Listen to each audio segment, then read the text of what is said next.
Hello everyone, कैसे हैं आप। आज हम पढ़ने जा रहे हैं इम्पोर्टेंस ऑफ बिजनेस एनवायरनमेंट। देखिए, बिजनेस एनवायरनमेंट पहले से ही हम पढ़ चुके हैं कि ये वो एक्सटर्नल फोर्सेस हैं जो बिजनेस को इफेक्ट तो करते हैं, लेकिन बिजनेस का इनके ऊपर कंट्रोल नहीं रहता। तो क्या बिजनेस ऑर्गेनाइजेशन इनको स्टडी करके, यानी कि जो एक्सटर्नल फोर्सेस हैं, अगर प्रॉपर इनको स्टडी करे और इनके बारे में जानकारी इकट्ठी करे, तो क्या वो इसको यूज़ कर सकती है। तो आंसर है हाँ। उसके बहुत सारे यूजेस हैं, वो अपने आप को संभाल सकती है और ऐसे बहुत सारे स्टेप्स ले सकती है जिससे कि वो ज़्यादा अच्छा कर सके। तो यही इस टॉपिक में है, हम पढ़ेंगे कि क्या इंपॉर्टेंस है बिजनेस एनवायरनमेंट का और उसको वन बाय वन समझेंगे। तो सबसे पहले स्टार्ट करते हैं इसका पहला इंपॉर्टेंस, जो कि है identification of opportunity and getting first mover advantage. तो आप देखिए, बिजनेस ऑर्गेनाइजेशन अगर प्रॉपर तरीके से एक्सटर्नल एनवायरनमेंट यानी कि बिजनेस एनवायरनमेंट को पहचानती है, समझती है, तो उससे सबसे बड़ा फ़ायदा ये होगा कि इसके पास एक अपॉर्चुनिटी आएगी, क्योंकि उसका फ़ायदा भी उठा सकती है। हम जानते हैं कि कोई भी चीज़ अगर घटित होती है, कोई भी इवेंट अगर टेक प्लेस करता है, तो उसके फ़ायदे भी हैं और नुकसान भी हैं। तो ये एक अपॉर्चुनिटी होती है बिजनेस ऑर्गेनाइजेशन के लिए। दूसरा, ये फर्स्ट मूवर एडवांटेज गेन करेगी। फर्स्ट मूवर एडवांटेज होता है कि एक ऐसी सिचुएशन जहाँ पे कोई कंपनी सबसे पहले स्टेप लेती है और उसके वजह से उसके कस्टमर एकदम जुड़ जाते हैं और दूसरे कंपटीटर्स को आसानी से हरा पाते हैं। तो आप देखोगे ऐसे बिजनेस ऑर्गेनाइजेशंस करती हैं। देखिए यहाँ पे कि understanding of business environment helps an organization in identifying advantages, opportunities, and getting their benefits prior to competitors, thus reaping the benefits of being a pioneer. तो अगर आप देखो, बिजनेस ऑर्गेनाइजेशन इसका बेटर अपॉर्चुनिटी उठा सकती है और दूसरे कंपटीटर्स के मुकाबले अच्छी जो है सिचुएशन क्रिएट कर सकती है और इसका पूरा फ़ायदा उठा सकती है। अगर हम एग्जाम्पल से समझें तो इसके बहुत सारे हमारे आसपास एग्जाम्पल हैं, जैसे कि मारुति कंपनी। अगर आप ध्यान हो आपको, तो Maruti company was the first company to recognise the need of small cars. सबसे पहले स्मॉल कार की पहले जो शुरू में अगर आप देखो तो बड़ी कार्स मैन्युफैक्चर होती थी। किसी ने ये नहीं सोचा कि स्मॉल कार यूज़फुल होगी, क्योंकि उस दौरान ऐसा मानना था कि बड़ी कार ही, अगर कोई कार खरीदने की किसी की औकात होगी तो हमेशा बड़ी कार ही पसंद करेगा, छोटी कार क्यों खरीदेगा। लेकिन ये मारुति कंपनी पहली कंपनी आई जिसको ये समझ में आया कि मिडिल क्लास कुछ ज़्यादा ही पॉपुलेशन है इंडिया के अंदर। तो उसने ये दिमाग लगाया कि क्यों ना स्मॉल कार बनाया जाए, क्योंकि स्मॉल कार के अंदर उस समय उसने नोटिस किया कि पेट्रोल के दाम बढ़ते जा रहे थे और मिडिल क्लास की पॉपुलेशन भी काफ़ी ज़्यादा थी। तो उस वो सबसे पहली ऐसी कंपनी थी जो लीडर बनी स्मॉल कार की। और इसी तरह से बहुत सारे एग्जाम्पल हैं। जैसे दूसरा एग्जाम्पल आप व्हाट्सएप का कर सकते हो। अगर आप देखो, व्हाट्सएप भी जो है, व्हाट्सएप ये पहली कंपनी थी। अगर आप देखो, पहला एप्लीकेशन था जिसने ये डिसाइड किया कि चलो चैट रखेंगे। तो ये it was the first application for mobile chat. Therefore, afterwards, many applications came, but still WhatsApp is at number one. हमें सबको पता है कि WhatsApp को अभी कोई नहीं हरा पा रहा है, ये नंबर वन पे, क्योंकि इसने कस्टमर को पहले ही जोड़ लिया अपने आप से। तो ये फर्स्ट मूवर एडवांटेज सिचुएशन ले गया WhatsApp। इसी तरह से मारुति कंपनी भी फर्स्ट मूवर एडवांटेज ले गई, क्योंकि स्मॉल कार्स के फील्ड में अगर आप देखो तो मारुति कार सबसे ज़्यादा आज भी बहुत लोगों के पास मारुति कार है और यूज़ करते हैं। तो सेकंड पे आ जाते हैं हम, identification of threads and early warning signals. इसमें क्या होता है कि ये कहा गया है कि एक इम्पॉर्टेंस ये है कि थ्रेड्स का पथ आइडेंटिफाई करना आसान हो जाता है और अर्ली वार्निंग सिग्नल्स मिल जाते हैं। तो अगर कोई बिजनेस ऑर्गेनाइजेशन प्रॉपर तरीके से स्कैन करे बिजनेस एनवायरनमेंट को, तो उसको अर्ली सिग्नल मिल जाता है और वो जो उसकी नेगेटिव पॉलिसीज़ हैं उसे पता चल जाती हैं कि क्या क्या नेगेटिव पॉलिसी हैं। और टाइमली स्कैन करने की वजह से वो क्वालिटेटिव इंफॉर्मेशन इकट्ठी कर पाता है और उसके पास वार्निंग सिग्नल्स आ जाते हैं। तो आप देख सकते हो यहाँ पे लिखा भी हुआ है कि correct knowledge of business environment helps an organisation to identify those threats which may adversely effect it's operations. तो ऐसा करने से, अगर प्रॉपर तरीके से स्कैनिंग किया जाए बिजनेस एनवायरनमेंट को, तो उसके एडवर्स इफेक्ट्स क्या क्या हो सकते हैं ये पहले ही जानकारी मिल जाएगी और कंपनी उससे ओवरटेक करने में कंपनी को काफ़ी हद तक आसानी हो जाती है। एग्जाम्पल के तौर पे आप देखोगे, Bajaj Auto meet considerable improvements in two wheelers. Bajaj Auto ने बहुत सारे इम्प्रूवमेंट्स किए अपने टू व्हीलर्स में, क्योंकि उसको पता चल गया था कि होंडा कंपनी जो है, होंडा मल्टीनेशनल कंपनी एंटर कर रही है ऑटो इंडस्ट्री में। इसी तरह से और भी बहुत सारे एग्जाम्पल हैं। अगर आप देखो इस एग्जाम्पल के अलावा भी अगर हम चाहें तो मारुति कंपनी का ही एक और एग्जांपल ले सकते हैं कि बिजनेस एनवायरनमेंट को अच्छे से स्कैन करके कंपनी को जो मारुति कंपनी थी उसे क्वालिटेटिव इंफॉर्मेशन मिली कि फॉरेन कार मैन्युफैक्चरिंग अपनी प्रोडक्शन कैपेसिटी बढ़ाने वाले हैं इंडिया के अंदर। तो उसने क्या किया, इस बात को तुरंत एक्सेप्ट किया और उसे समझ में आ गया कि फॉरेन कार की कंपनियां इंडिया में आने वाली हैं, और उसने उसे वार्निंग सिग्नल की तरह लिया और उसने फटाफट क्या किया, प्रोडक्शन कैपेसिटी बढ़ा दी। तो जो है मारुति कंपनी ने जो अपनी प्रोडक्शन कैपेसिटी थी, अगर आप देखोगे प्रोडक्शन कैपेसिटी को बहुत तेज़ी से बढ़ाया।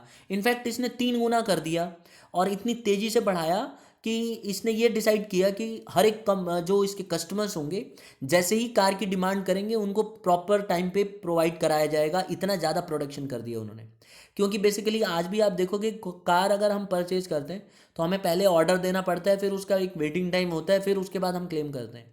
लेकिन कंपनी ने जानबूझ के प्रोडक्शन इतना तेज़ कर दिया जिससे कि वेट ज़्यादा ना करे और कस्टमर फटाफट अपना खरीदे और चलता बने।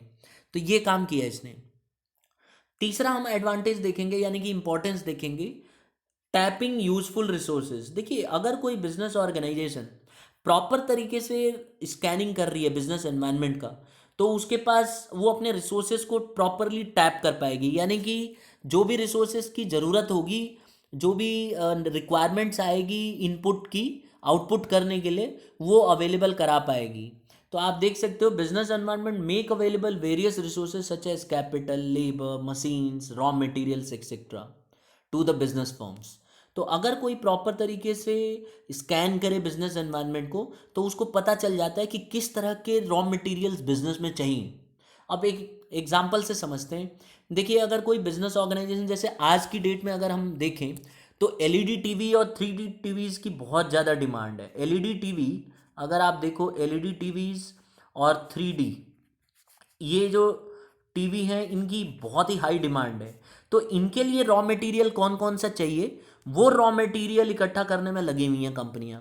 जितनी भी टीवी मैन्युफैक्चरिंग कंपनी है वो अपने रिसोर्सेज इसी हिसाब से अवेलेबल कराती हैं कि ज़्यादा से ज़्यादा उनके पास एलईडी टी से रिलेटेड जो मटेरियल्स चाहिए होती हैं या 3D टीवी बनाने के लिए जो मटेरियल चाहिए होती हैं वो रिसोर्सेज कलेक्ट करने में लगे हुए हैं, rather than collecting resources of black and white TV और से फ्लैट स्क्रीन टीवी। ये सब चीज़ें आजकल वो लोग इकट्ठा नहीं कर रहे हैं। तो इसीलिए आसान हो जाता है, उनको पता चल जाता है कितना फाइनेंस की ज़रूरत पड़ेगी, ठीक है, और कितना रॉ मटेरियल की ज़रूरत पड़ेगी, पावर कितना चाहिए, लेबर कितना चाहिए, वाटर कितना चाहिए। ये सब चीज़ें उनको पता चल जाती हैं और ये सब पता करने से वो क्या होगा कि उसकी प्राइस भी इकोनॉमिक हो जाती है और उनको अच्छे से कोप करने में मदद मिलती है। फिर नेक्स्ट आ जाता है फोर्थ इंपॉर्टेंस। अगर आप देखो कोपिंग विथ रैपिड चेंज, क्या बिजनेस ऑर्गेनाइजेशन अगर प्रॉपर तरीके से स्कैन करे तो क्या वो जो बदलाव आ रहे हैं, क्योंकि आप देखोगे बिजनेस ऑर्गेनाइजेशन के अंदर बहुत तेजी से बदलाव आ रहे हैं, तो क्या उनको ओवरकम कर पाएगी यानी कि कोप कर पाएगी। तो आंसर है हाँ। अगर कंटिन्यूस देख सकते हो आप, continuous studying scanning of business environment help in knowing the changes which are taking place. तो बार बार अगर आप प्रॉपर स्कैनिंग करोगे तो आपको पता चल जाएगा कि क्या क्या जो है चेंजेस आ रहे हैं और क्या क्या चेंजेस हो रहे हैं, और इससे आप उसको आइडेंटिफाई कर पाओगे और आप इन रैपिड चेंजेस को एक तरह से आप टैकल कर पाओगे, कोप कर पाओगे। एग्जाम्पल के तौर पे अगर आप देखो हिंदुस्तान यूनिलीवर, जो कि पहले एडिबल ऑयल यूज़ करता था मैन्युफैक्चर करने के लिए अपने लॉन्ड्री सोप्स, अब उसने देखा कि भाई ये तो महंगा होता जा रहा है, तो उसने जब स्कैन किया बिजनेस एनवायरनमेंट को तो उसे पता चला कि एडिबल ऑयल महंगा हो रहा है, तो prices of edible oil would increase. उसे ये पता चल गया था कि ये बहुत तेजी से rapidly it is going to increase. Therefore what it did is it switch to non edible oils and subsequently to synthetic. तो ये इसने क्या किया, फटाफट वहां से स्विच किया और नॉन एडिबल ऑयल की तरफ आ गया। तो अब आप देखोगे जो हिंदुस्तान यूनिलीवर है, जो ऑयल बना ये सोप बनाता है, इसने क्या किया, चेंज करके और ऑडिबल ऑयल की ऑडिबल जो ऑयल था वहाँ से चेंज किया और नॉन ऑडिबल ऑयल पे आ गया। तो इसने ये इसका यूज़ किया। ऐसा क्यों कर पाया? क्योंकि उसने रैपिड चेंजेस को आगे जज किया, उसने देखा कि आगे चल के ये चेंजेस आ सकते हैं। तो इस तरह से ओवरकम किया जा सकता है। नेक्स्ट हम देखेंगे फिफ्थ इंपॉर्टेंस, जो कि है assistance in planning and policy formulation. इसमें क्या होता है, आप देखोगे कि अगर कोई प्रॉपर तरीके से बिजनेस एनवायरनमेंट को स्कैन करे तो इसमें उसको जो उसकी प्लानिंग है और पॉलिसी फॉर्मुलेशन है उसमें आसानी हो जाती है। कैसे? अगर आप देखो आईटीसी होटल्स की देख लीजिए आप, इसकी अगर हम केस स्टडी करें तो आईटीसी होटल्स ने जब स्कैन किया बिजनेस एनवायरनमेंट, तो इसको आईटीसी कंपनी को ये समझ में आ गया कि इंडिया के अंदर अगर आप देखो तो बहुत ज़्यादा टूरिज्म आने वाला है। और ज़्यादातर उसने देखा कि 75% से भी ज़्यादा लोग टूरिज्म वाले जो हैं जो वेट करते हैं, और अगर उनको टूरिज्म प्रोवाइड कराया जाए तो वो रुकना पसंद करेंगे। तो इसीलिए इसको ध्यान में रखते हुए आईटीसी ने बहुत सारे होटल्स खोले इंडिया के अंदर, और गवर्नमेंट ने भी इसको सपोर्ट किया। और आज की डेट में आप देखोगे तो बूम हो रखा है टूरिज्म सेक्टर में। तो इसीलिए अगर कोई कंपनी प्रॉपर तरीके से बिजनेस एनवायरनमेंट को स्कैन करती है तो उसको पॉलिसी बनाने में और प्लानिंग करने में बड़ा हेल्पफुल होता है। And we are having one example here, that is ITC hotels. We all know that there are a lot of ITC hotels. There are already ITC groups making new strategies for tourism. So there is a separate travel segment set up, and separate leisure and fun segment is set up to get the benefits of upcoming tourism industry. तो ITC यही काम कर रही है। इसने अपने strategy को इतने अच्छे से बेहतरीन तरीके से बनाया है कि इसने अलग अलग सेपरेट बना दिया है, लेज़र के लिए, फन सेगमेंट के लिए।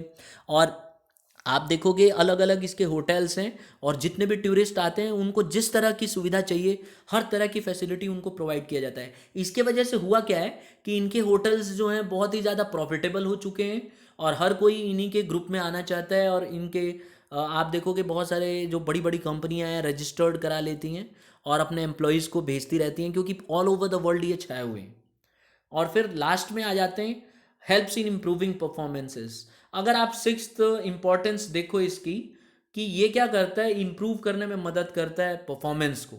तो अगर करेक्ट एनालिसिस किया जाए और कंटिन्यूस मॉनिटरिंग किया जाए बिजनेस एनवायरनमेंट के ऊपर, यानी कि अगर बिजनेस एनवायरनमेंट को स्कैन किया जाए, तो it does not only helps an organisation in improving its performances but also continue to succeed in the market for a longer time. तो ये लंबे समय में बिजनेस ऑर्गेनाइजेशन को सक्सेस करने में भी मदद करेगा। अगर हम देखें, ये एक तरह से ना असिस्ट करेगा इमेज बिल्डिंग पे, क्योंकि कस्टमर्स जो है ना ये परसीव कर लेते हैं कि जो ऑर्गेनाइजेशन प्रॉपर तरीके से बिजनेस एनवायरनमेंट को फॉलो करता है वो आगे चल के अच्छा होने वाला है। तो इसीलिए बिजनेस ऑर्गेनाइजेशन में जो कस्टमर्स हैं वो ये चीज़ को नोट करते हैं कि जो ऑर्गेनाइजेशन समय रहते अपने आप को इम्प्रूव करती जा रही है और प्रॉपर तरीके से एनालाइज कर रही है बिजनेस को, और उसी के हिसाब से अपने आप को बदल रही है, उसके साथ रहने की कोशिश करते हैं। और इससे क्या होता है कि बिजनेस ऑर्गेनाइजेशन का परफॉर्मेंस बेटर हो जाएगी। It leads to better performance on a continuous basis. This is how pioneer organisations are developed. तो आई होप आपको समझ में आ गया होगा। इसके इंपॉर्टेंस लिखते समय बस हमें यही ध्यान रखना है कि हम ये लिखें कि बिजनेस एनवायरनमेंट को स्कैन अगर प्रॉपरली किया जाए तो इन सब प्रॉब्लम्स को ओवरकम किया जा सकता है, और हमारे पास एग्जांपल्स हैं, हम एग्जांपल्स को यूज़ कर सकते हैं। आई होप आपको ये वीडियो पसंद आई होगी। अगर आपको समझ में आया है तो लाइक ज़रूर कीजिएगा, शेयर कीजिएगा और सब्सक्राइब कीजिएगा। सब्सक्राइब करने से क्या है कि मेरी जो वीडियोज़ हैं आपको अपडेट होती रहेंगी, और आपको लेटेस्ट कोई भी अगर अब मैं अपलोड करता हूँ तो आपको वीडियोज़ मिलती रहेंगी। Thank you for listening and cooperating. Have a nice day.